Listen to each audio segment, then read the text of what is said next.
The ruthless drug lord gunned down in this shootout between police and cartel members. His name, Arturo Bertran Leyva. Mexican President Felipe Calderon said killing him was a heavy blow against one of the most dangerous criminal organizations in Mexico. But could it also unleash a power struggle between rival cartels, one that could in fact lead to more bloodshed? Michael Ware just returned from the front lines in Mexico. He joins us along with Robert Strang, who's a security expert and former special agent for the DEA. Good to have both of you with us. We should point out it's not just President Calderon who's saying this is a huge blow. The acting administrator for the DEA also said this is a heavy blow. So is it a heavy blow, Michael, to the cartels there, or is this going to incite more violence? Well, we'll have to wait and see. This is certainly a body blow to the general dynamics of the cartels. To lose one of the leadership, someone so senior, obviously has a disrupting effect. But what are the ripples going to be? Will there be a smooth transition of power within that cartel? Will other cartels come and try and feed off the carcass? Will there be internal disputes within the cartel? We just don't know which way it will go yet. So do you see this then as sort of being the first major one to fall in what could be, in fact, a line of the heads of these cartels being brought down? I do. President Calderon said 3 years ago when he came into office, I'm going to work with the United States, I'm going to do the best I can to stop this $20 billion industry and 14,000 deaths in the last 3 years. He says, what am I going to do to stop it?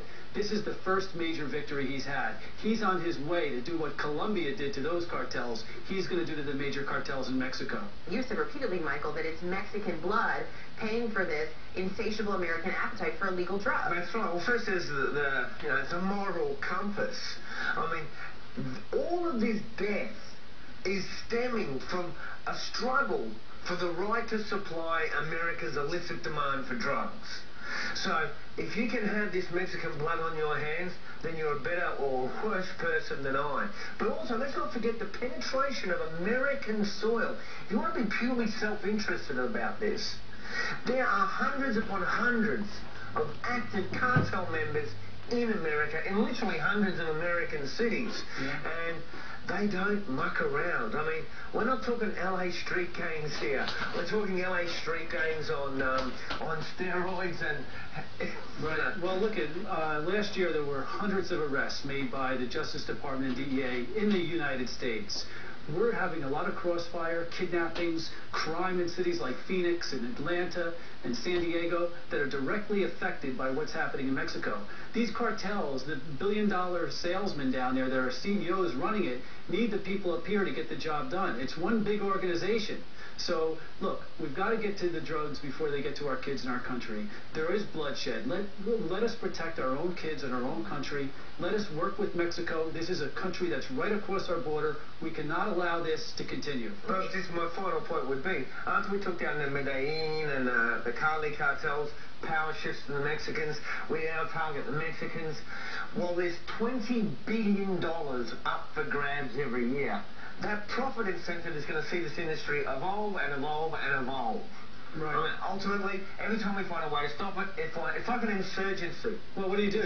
That's it. Do we give up and just let the drugs come to our kids? We have to address the demand. We do. It's a three-legged stool. You have to hit the treatment and enforcement and also the education of the kids. And you hit them all with the exact same intensity? Right, you do. You do. And then that's, everybody agrees after year, keep hitting these cartels in Mexico. Keep educating our kids through programs like DARE in the United States. Keep putting funding into treatment centers so people that have a problem can get better. This is how we're defeating the problem. This is how we're trying to make it better for the kids in our country. But just say no is not going to work, ultimately, is it? I mean, is this a case like prohibition? I mean, so we can eventually face facts. Yeah, the facts are that we can't have methamphetamine legal in our country. The facts are that heroin and cocaine are killing too many people. The facts are that we cannot allow this to continue, and we have to put up the good fight, which we're doing. But where do we find the few good men left to train?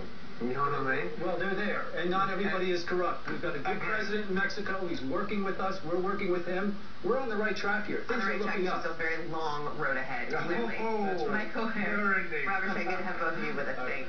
Cheers.